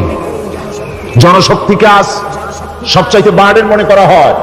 জনশক্তিকে বলা হয় বাংলাদেশের সবচাইতে বড় সমস্যা, জনশক্তি সমস্যা। এটা হচ্ছে যে সরকার আসে তারই ভূতে পায়, যে যায় লঙ্কা সে আর মানুষ হালে ফেরে না। মানুষগুলি তার জন্য জ্বালা। অথচ এই মানব শক্তি হচ্ছে শ্রেষ্ঠ শক্তি। ইউনিভার্সিটি জনমের মতো না বলাইয়া এখন তো ইউনিভার্সিটি দাবি করতেছে সকলে, গ্রামে গঞ্জে থানায় রান্নাঘরে সব জায়গায় আমাদের ইউনিভার্সিটি দাও। আর ইউনিভার্সিটির ফজিলত কি তা তো আমরা দেখতেইছি। এর থেকে বেশি করে পলিটেকনিক ইনস্টিটিউট, ভোকেশনাল ইনস্টিটিউট ইত্যাদি যদি বানানো হতো, ভিক্ষার হাতকে কর্মীর হাতে যদি পরিণত করা যেত, মানুষগুলিকে যদি কর্মক্ষম করা যেত, তাদেরকে যদি মডার্ন টেকনোলজি যদি শিক্ষা দেওয়া যেত, তাহলে এই মানব শক্তি রপ্তানি করে বা পৃথিবীর বিভিন্ন দেশ থেকে মূল্যবান বৈদেশিক মুদ্রা অর্জন করা যায়। সেটা না করে মানুষ হইছে জ্বালা, জনমের মতো এদেরকে মারো। এটা হচ্ছে ট্রেনের থার্ড ক্লাস প্যাসেঞ্জার্স মেন্টালিটি। সেটা কিরকম? সেটা হচ্ছে ট্রেনে যখন মানুষ চলে তৃতীয় শ্রেণীতে, একবার উঠে বসলে সে অন্যের জন্য জায়গা ছাড়ে না। জায়গা খালি আছে, আরেকজন আসে বললে ভাই আমার একটু বসতে দাও, কয় না ভাই এখানে লোক আছে। আসলে কিন্তু লোক নাই। আপনি যদি বলেন যে সেই লোক আসলে আমি জায়গা ছেড়ে দেবো, ততক্ষণ তো বসি। আপনি বসলেন, এরপরে আপনি তো বুঝছেন যে লোকটা ফাঁকি দিছে, ওই চিন্তা আপনার মধ্যেও ঢুকবে, আরেকজন আসবে বসার জায়গা আছে, আপনি বলবেন না এখানে জায়গা নাই। ট্রেনের থার্ড ক্লাস প্যাসেঞ্জারদের যে মন মানসিকতা, বর্তমান মুসলিম দেশগুলির সরকার প্রধানেরা ঠিক ট্রেনের থার্ড ক্লাস প্যাসেঞ্জারদের চাইতেও থার্ড ক্লাস। মানব শক্তিকে কাজে লাগাবার চিন্তা না করে উল্টা চিন্তা তারা করছেন। এত সম্পদ থাকা সত্ত্বেও বাংলাদেশ আজ যে অভাব সৃষ্টি হয়েছে তা কৃত্রিম, এবং তা সৃষ্টি হয়েছে এটা এর একমাত্র দায়ী এর জন্য রাজনৈতিক ষড়যন্ত্র। রাজনৈতিক ষড়যন্ত্রের কারণেই এই অভাব সৃষ্টি হয়েছে। গোড়া থেকেই আমাদের দেশটি ষড়যন্ত্রের শিকার। প্রথমে ব্রিটিশ বেনিয়ারা 200 বছর পর্যন্ত গোলামীর জিনজির পরিয়ে দিয়েছে। 200 বছর গোলামীর পর দ্বিজাতি তত্ত্ব এবং মুসলিম সংখ্যাগরিষ্ঠতার ভিত্তিতে 47-এর আজাদী, তারপর পশ্চিমাদের শোষণ বঞ্চনা থেকে মুক্তি লাভের জন্য 71-এর আজাদী, এরপরে দেশের 90% হচ্ছে মুসলমান। 90% কারা? চিল্লায় বলেন না কারা? পৃথিবীর এই দ্বিতীয় বৃহত্তম মুসলিম জনগোষ্ঠীকে খ্রিস্টান আর ইহুদিরা তারা চেয়েছে জনগণকে খ্রিস্টান বানাতে। আমাদের দেশের জনগণকে তারা চায় খ্রিস্টান বানাতে। যারা কমিউনিস্ট তারা চায় আমাদেরকে নাস্তিক বানাতে। আর পার্শ্ববর্তী দেশের পেইড এজেন্ট যারা আমাদের দেশে আছে তারা চায় পৃথিবীর নিকৃষ্টতম কুহুরি মতবাদ, ধর্ম নিরপেক্ষ মতবাদের মাধ্যমে গোটা জাতিকে ধর্ম থেকে দূরে সরিয়ে দিতে চায়। সুতরাং এই ষড়যন্ত্রের শিকার হয়ে আছে বাংলাদেশ। বাংলাদেশের এই আর্থসামাজিক প্রেক্ষাপটে ইসলামের বিধান ছাড়া, আল্লাহর দেওয়া বিধান ছাড়া এর কোনো মুক্তি নাই, এর নাজাতের কোনো পথ নাই। আল্লাহ রাসূল ক্ষমতা আরোহণ করলেন, রাষ্ট্রের মালিক হলেন, প্রেসিডেন্ট হলেন। রাসূলুল্লাহ কি হলেন? আল্লাহর নবী প্রেসিডেন্ট হলেন। সমাজের গরিব দুঃখীদের ব্যাপারে নবীজি বললেন, মান তারাকা মালান ফালওয়ারাসাতিহি ওয়া মান তারাকা দিয়ান আও কুল্লা ফালিয়াতিনি ফাইন্না মাওলাহু, রাওয়াহুল বুখারী। নবীজি বলেন, যে ব্যক্তি মারা গেল, মরে যাওয়ার পর তার যে সম্পদ থাকবে, এই সম্পদগুলি সে যে সন্তান, স্ত্রী, পুত্র যাদের রেখে গেছে তা তাদের জন্য। আর যদি সে ঋণগ্রস্ত, যদি ঋণ অবস্থায় সংসারকে রেখে যে থাকে, তাহলে তার ঋণের বোঝা, ঋণের পরিশোধের দায়িত্ব আমি মুহাম্মদ সাল্লাল্লাহু আলাইহি ওয়াসাল্লাম নিয়ে নিলাম। সমাজের যার কোনো অভিভাবক নাই তার অভিভাবক আমি মুহাম্মদ সাল্লাল্লাহু আলাইহি ওয়াসাল্লাম। যার কোনো অভিভাবক নাই সেজন্য আমার কাছে চলে আসে। ইসলামী রাষ্ট্র এই বিধান পেশ করেছে। এর চাইতে সুন্দরতম বিধান পৃথিবীতে আর কেউ দিতে পারে নাই। সেজন্য সেই সমাজে চুরি বন্ধ হয়েছে, ডাকাতি বন্ধ হয়েছে, জিনা বন্ধ হয়েছে, সব বন্ধ হয়ে গিয়ে সুন্দর একটি সমাজ প্রতিষ্ঠিত হয়েছিল। আর রাসূল বলেছিলেন, খাইরুল কুরুনে কারনি, সর্বশ্রেষ্ঠ যুগ হলো আমার যুগ। সুবহানাল্লাহি ওয়া বিহামদিহি। মানুষ দরজা খুলে ঘুমায়েছে, কারো ক্ষুধার কষ্ট নাই, পড়ার কষ্ট নাই, খাবারের চিন্তা নাই, চুরি ডাকাতির ভয় নাই, ভয় মুক্ত। ওই যে গতকাল বলেছিলাম, যেমন একটা সমাজ আসবে, খাব্বাব চিন্তা করো না, আমি কসম করছি এমন একটা সমাজ প্রতিষ্ঠিত হবে যেই সমাজে চুরি, ডাকাতি, জেনা, ব্যভিচার, হত্যা, ধর্ষণ কোনো ভয় থাকবে না। লা ইয়াখাফু ইল্লাল্লাহ, আল্লাহ ছাড়া কারো কোনো ভয়, মনের ভিতরে ভয় থাকবে না। ওয়ালাকিন্নাকুম তাস্তাজিলুন, তোমরা বড্ড তাড়াহুড়ো করতেছো, বেসবর হচ্ছ, সবর করো, তাড়াহুড়ো করো না। এমন সমাজ আসবে। রাসূলুল্লাহ এরকম একটা সমাজ গোটা পৃথিবীবাসীকে উপহার দিতে পেরেছিলেন না পারেন নাই?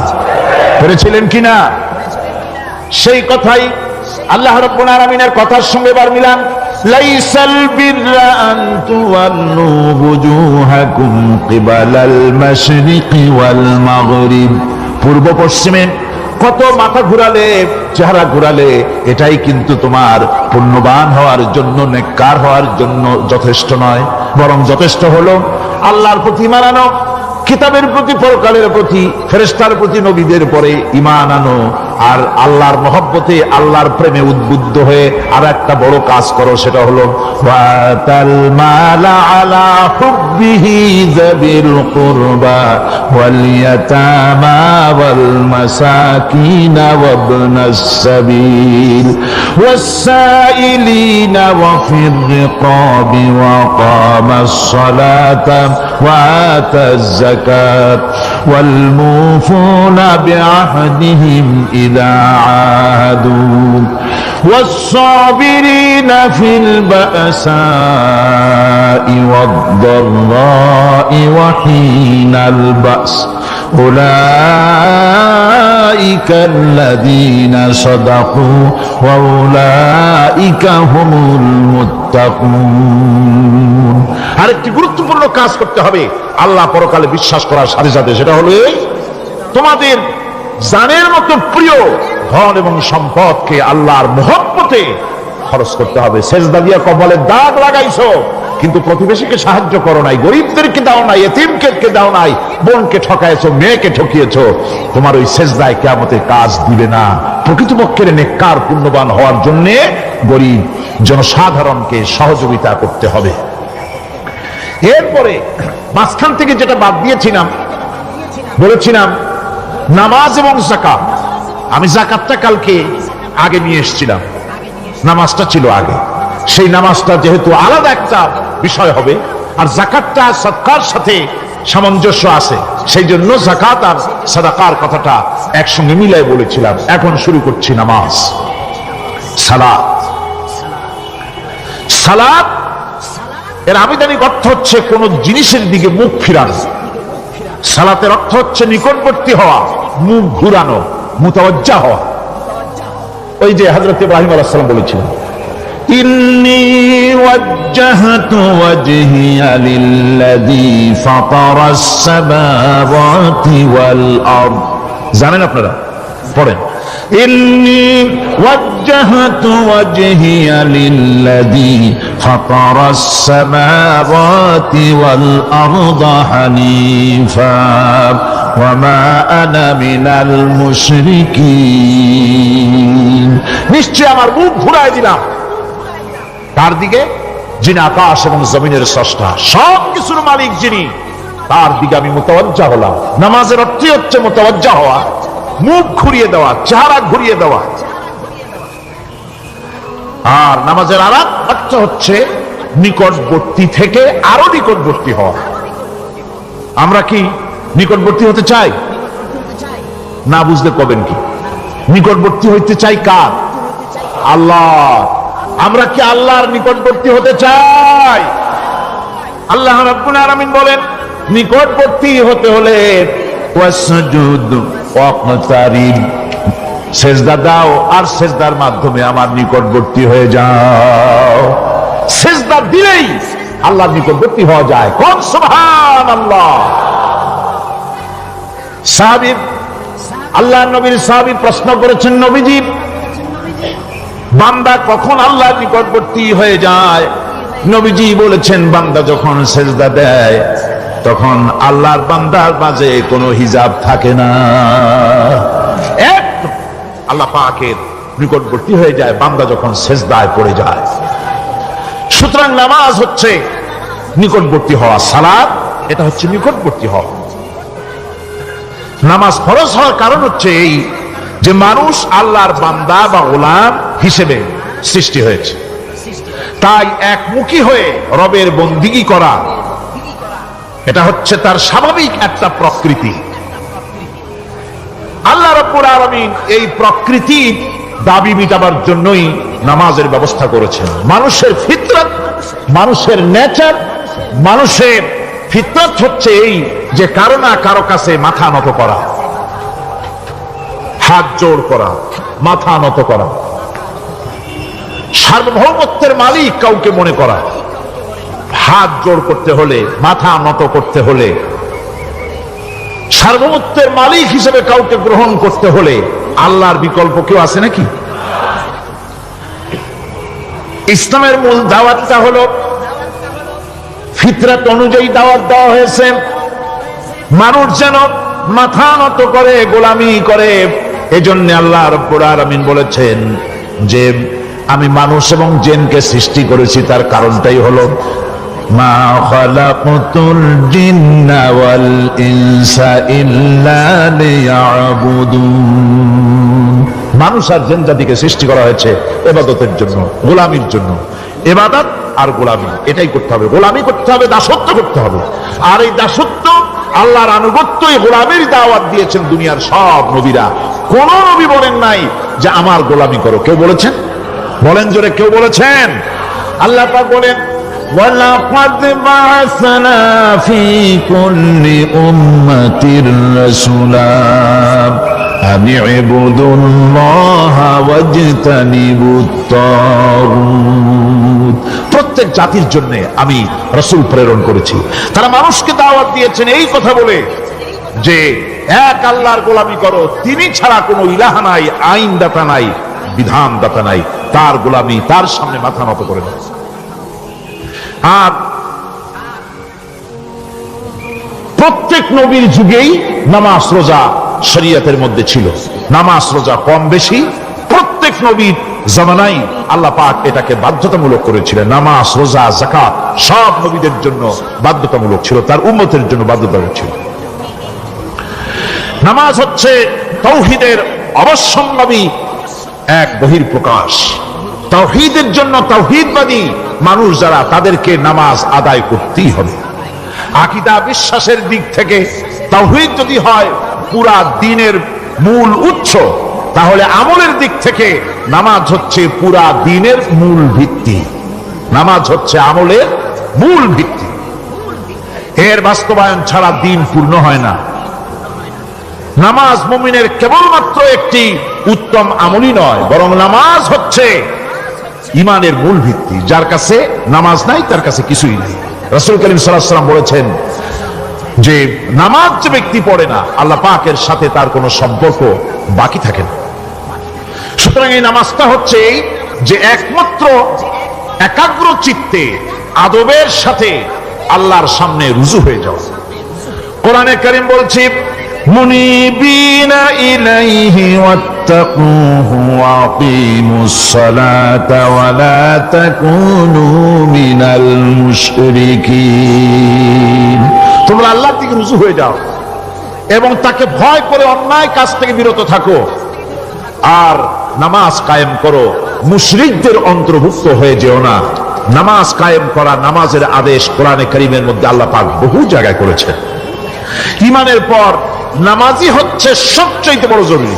একজন মানুষ ঈমান আনলো, যেমন কালকে একজন ঈমান এনেছে, ঈমান আনার সাথে সাথে তার প্রথম কাজ কি বলুন?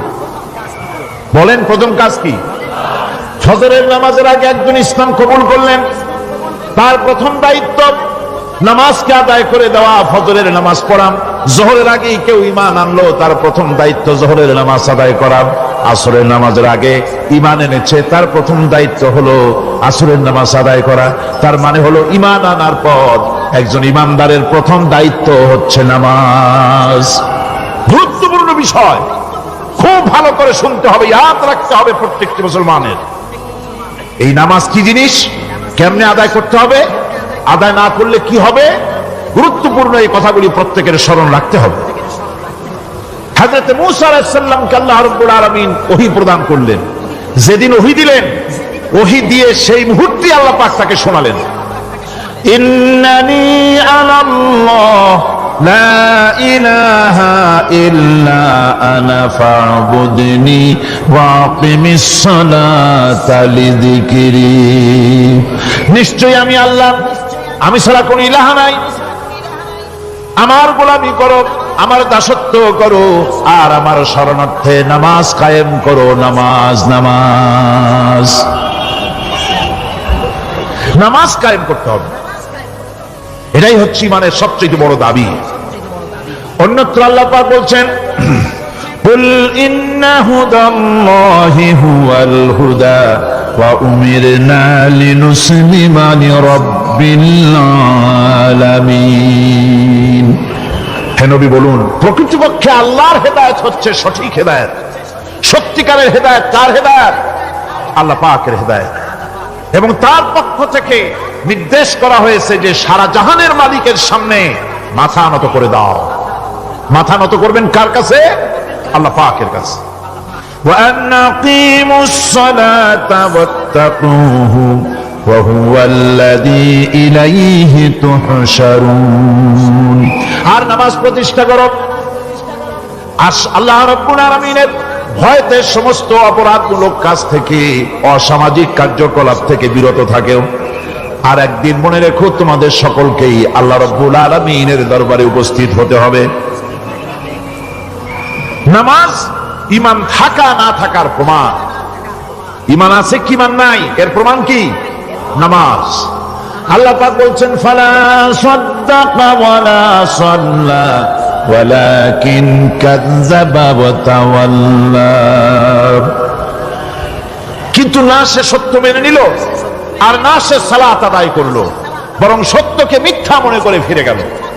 নামাজটাই হচ্ছে একজন মানুষের সে মুমিন না কাফের তা প্রমাণ করার জন্য, এটাই হচ্ছে মূল কথা। কিয়ামতের দিন মানুষ যে জাহান্নামে যাবে, জাহান্নামের জন্য জাহান্নামে যে সব কারণে যাবে তার মধ্যে বড় কারণ, কালকে বলেছিলাম, দেখি মনে আছে নাকি, বড় কারণ কয়টা? আলহামদুলিল্লাহ মনে আছে। আল্লাহ রাব্বুল আলামিন বলেন, ইয়াতাসাআলুনা আনিল মুজরিমিন, কিয়ামতের দিন অপরাধীদেরকে জিজ্ঞেস করা হবে, মা সালাকাকুম ফি সাকার, জাহান্নামে কেন আসছো? জবাবে তারা বলবে, ক্বালু লাম নাকু মিনাল মুসাল্লিন ওয়া লাম নাকু নুতঈমুল মিসকিন, নামাজ পড়ি নাই আর এতিম মিসকিনদের খেতে দেই নাই, এই কারণেই জাহান্নামে এসেছি। কল নাউযুবিল্লাহ। নামাজ যারা পড়বে না জাহান্নামে যেতে হবে। কোথায় যেতে হবে? কেউ কেউ মনে করতে পারবেন নামাজের ওয়াজ তো বহু শুনছি, এর চাইতে গুরুত্বপূর্ণ জিনিস আর নাই। নামাজের চাইতে গুরুত্বপূর্ণ ইবাদত আল্লাহর সৃষ্টি করেন নাই। মুসলমানের জন্য সর্বশ্রেষ্ঠ ইবাদত কি? চিল্লায় কর, জোরে বলেন কি? এই নামাজ আকসার মানুষের নামাজ হয় না। যারা আমরা নামাজ পড়ি, বহু লোকের নামাজ পড়ে ঠিক, কিন্তু নামাজ আদায় হয় না। আমি সে কথা বলবো সামনের দিকে, প্রাণ খুলে শুনবেন, কাজে লাগবে ইনশাআল্লাহ। কোন ইনশাআল্লাহ? আকীদাগত দিক থেকে ঈমান হলো তাওহীদের স্বীকৃতি, আর আমলের দিক থেকে নামাজ হচ্ছে তাওহীদের বহিঃপ্রকাশ। আপনি মুসলমান তা প্রমাণ হবে নামাজ দিয়ে। নামাজহীন ঈমানের দাবি মূল্যহীন। যার নামাজ নাই তার ঈমানের দাবি করার কোনো মূল্যই নেই। অনেকে এরকম কথা বলে, হুজুর আমি মানুষটা নিতান্ত খারাপ না, যাই মনে করেন, গ্রামে রাস্তা বানাইছি, ব্রিজ করে দিয়েছি, কালভার্ট করেছি, এতিম মিসকিনদের তাও মাঝে মধ্যে খাবার দেই। নামাজ হচ্ছে ইসলামের গণ্ডির মধ্যে প্রবেশের প্রমাণ। কোরআনে কারীম বলছে, ফাইন তাবু ওয়া আকামুস সালাতা ওয়া আতাউজ যাকাতা ফাইখওয়ানুকুম ফিদ্দীন, সূরা তাওবা এসেছে। তারা যদি তওবা করে আর নামাজ কায়েম করে, যাকাত যদি আদায় করে, তাহলে এখন তোমাদের সে দিনী ভাই, এখন ভাই হয়ে গেল। একটু আগে ছিল কাফের মুশরিক, এখন তোমার দিনী ভাই। দিনের গণ্ডির মধ্যে প্রবেশ করা, কলেমা পড়ার সাথে সাথেই নামাজ। নামাজ হচ্ছে দিনের প্রধান গেট, দিনের প্রধান তোরণ। দিনের মধ্যে প্রবেশ করার জন্য এই গেট দিয়ে প্রবেশ করতে হবে। সুতরাং এই নামাজের এতই গুরুত্ব দেওয়া হয়েছে। ইসলাম যদি ক্ষমতায় আসে, আল্লাহ যেন এনে দেন, জোরে কোন আমিন। ইসলাম যদি ক্ষমতায় এসে যায়, রব্বুল আলামিন তাফসীরের মাহফিল, কোরআন সামনে নিয়ে আশা করে তোমার দরবারে দোয়া করি, এই বিশাল জনসমুদ্রের দোয়া কবুল করো মাবুদ গো, এই বাংলাদেশকে ইসলামের দেশ বানাইয়া দাও। দেশটা যদি ইসলামের হয়ে যায়, আইন যদি আল্লাহর হয়, শাসন যদি সৎ লোকেরা করে, রব্বুল আলামিন কোরআন শরীফে বলেন, তাহলে তারা 4টা কাজ করবে। আল্লাযীনা ইমাক্কান্নাহুম ফিল আরদ আকামুস সালাতা ওয়া আতাউজ যাকাত ওয়া আমারু বিল মা'রুফি ওয়া নাহাউ আনিল মুনকার। মুমিনরা ক্ষমতায় এসে প্রথম যে কাজটা করবে, প্রথমে ক্ষমতায় এসেই নামাজ বাধ্যতামূলক করবে। প্রথম কি? ওয়াজ নসিহতে অনুরোধ করা হবে না, বাবাজিরা আল্লাহর রাস্তায় নামাজটা পড়ে না। রেডিও এবং টেলিভিশনের মাধ্যমে রাষ্ট্রপ্রধান অর্ডার করে দিবেন, আজ থেকে বাংলাদেশের 12 কোটি তাওহীদি জনতা, নারী পুরুষ যারা আকেল বালিগ, সকলের জন্য নামাজ বাধ্যতামূলক, নামাজ পড়তেই হবে। এটা অর্ডার। বেলা যখন 1টা বেজে যাবে, বেলা যখন 1টা বাজবে, সমস্ত মসজিদে আজান শুরু হয়ে যাবে। আজানের সাথে সাথে অফিস, আদালত, কল কারখানা, ক্ষেত খামার, শিক্ষাঙ্গন সব ডেডলক হয়ে যাবে। আধা ঘন্টার জন্য বন্ধ হয়ে যাবে। যারা মুসলমান অফিসে, কলেজে, ইউনিভার্সিটিতে, সর্বত্র তারা নামাজের জন্য প্রস্তুতি নেবেন। আধা ঘন্টার ভিতরে নামাজ আর খানা সেরে আবার কলেজ চলবে, বিশ্ববিদ্যালয় চলবে, কল চলবে, কারখানা চলবে, ক্যান্টনমেন্ট চলবে, সেক্রেটারিয়েট চলবে, সব আপন গতিতে চলতে থাকবে। আল্লাহর রহমত, বরকত আকাশ ফেরে নাজিল হয়ে যাবে। আর এই অর্ডার কি দেওয়া হবে, নামাজ পড়বেন, নামাজ পড়বেন সেখানে। থানায় যখন আজান হবে, থানায় আজান হয়ে গেছে, থানার স্টাফ, পুলিশ যারা আছে জামাতে খাড়া হয়ে যাবে, ইমামতি করবেন ওসি সাহেব। এসপির অফিসে এসপি সাহেব ইমামতি করবেন, ডিসি সাহেব তার অফিসে ইমামতি করবেন, মন্ত্রী সেক্রেটারিয়েট ইমামতি করবেন, প্রেসিডেন্ট বঙ্গভবনে ইমামতি করবেন, বিশ্ববিদ্যালয়ের ভাইস চ্যান্সেলরের ইমামতিতে সে জায়গার মুসলমান ছাত্র ছাত্রী, শিক্ষক শিক্ষয়িত্রী এক জামাতে নামাজ আদায় করবে। এই যদি হয় চিত্র দেশের, অপরাধ থাকবে? থানায় ওসি সাহেব নিজেই যদি জামাতের ইমামতি করেন, এইভাবে নামাজ আদায় করেন পুলিশদের নিয়ে জামাতে, ঘুষ আর খাবে তারা? এসপি সাহেবের অফিসে, ডিসি সাহেবের অফিসে মন্ত্রীরা যদি ভাবে নামাজ কায়েম করে, তাহলে কি অন্যায় অপরাধ কিছু থাকবে সমাজে? থাকবে না। সুতরাং নামাজ বাধ্যতামূলক করে দেওয়া হবে। নামাজ বাধ্যতামূলক, সকলকে নামাজ পড়তে হবে। নামমাত্র মুসলিম জাতির রাষ্ট্র ক্ষমতা গ্রহণ করাই হলো ইসলামী শাসন ব্যবস্থা নয়। ইসলাম ক্ষমতায় গিয়া অমুসলিমদের উপরে শাসন জারি করবে আর অন্যান্য সরকারের মতো আমোদ ফুর্তি করে রাস্তাঘাট বানায় টানা এসিতে শুয়ে থাকবে, তা না। রাস্তা হবে, ঘাট হবে, কলেজ হবে, সব হবে, কিন্তু যারা মুসলমান তাদেরকে নামাজ পড়তে হবে। গোটা জনগণকে শাসক আর শাসিত উভয় গোলাম হবে আল্লাহ। উভয় গোলাম হবে কার? তখন প্রেসিডেন্টের বাবার ক্ষমতা নাই নিজের কোন আইন চালু করে, পার্লামেন্টের বাবার ক্ষমতা নাই ইসলামের বিরুদ্ধে টু শব্দটি করতে পারে। সেখানে শাসক আর শাসিত, শাসক আর শাসিত হয়ে যাবে একজন এক হুকুমদাতার গোলাম। সে হুকুমদাতাকে ইনিল হুকুমু ইল্লা লিল্লাহ আলা লাহুল খালকু ওয়াল আমর। প্রেসিডেন্ট থেকে শুরু করে শাসক আর শাসিত সব আইন মানবে ওই আল্লাহ রাব্বুল আলামিনের, যিনি এই তামাম জাহান সৃষ্টি করেছেন। সৃষ্টি যার আইন চলবে সেই আল্লাহ রাব্বুল আলামিনের, এবং তার আইনের সার্বিক অনুসরণ করে চলতে হবে সকলকে। এক কথায় ইসলামী সরকারের সমস্ত ক্ষমতা ব্যয় হবে নামাজ কায়েম করা আর যাকাত আদায় করার ব্যাপারে। নামাজ যদি কায়েম হয়ে যায়, যাকাত যদি আদায় করা হয়, দুঃখ, দারিদ্র, কষ্ট কিছুই থাকবে না, বেকার সমস্যা থাকবে না। সমস্ত বেকারদেরকে চাকরি না পাওয়া পর্যন্ত বেকার ভাতা দেওয়া হবে। বুড়ো মানুষেরা যখন বুড়ো হয়ে যায়, ছেলের কাছে আদর নাই, বউর কাছে কদর নাই, আর ছেলে বউ বদদোয়া করতে থাকে, বুড়েরা মরে না কেন? আছে না আমাদের সমাজ? ইসলামী সরকার এলে পরে এই বৃদ্ধ মানুষদের ব্যবস্থা করা হবে। তাদের প্রতি এই ধরনের অসদাচরণ কেউ করতে সাহস পাবে না। সুতরাং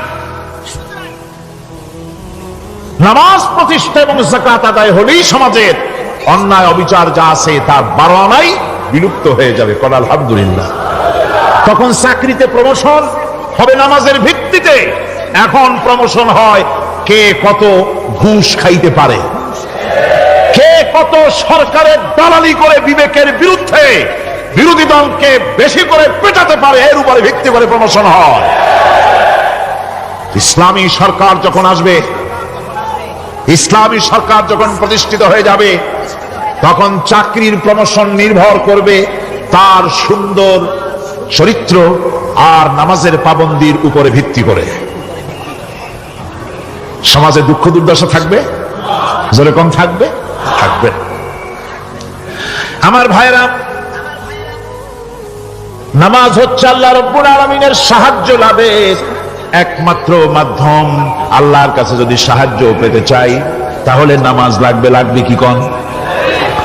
ولقد أخذ الله ميثاق بني إسرائيل وبعثنا منهم 12 نقيا وقال الله إني معكم لئن أقمتم الصلاة আল্লাহ পাক বলেন বনি ইসরাইলদের নিকট আমি ওয়াদা নিয়েছিলাম তোমরা যদি মানুষদেরকে অসামাজিক কার্যকলাপ থেকে যদি তোমরা ফিরাইতে পারো, মানুষদেরকে অসামাজিক কার্যকলাপ থেকে তোমরা ফিরাবে।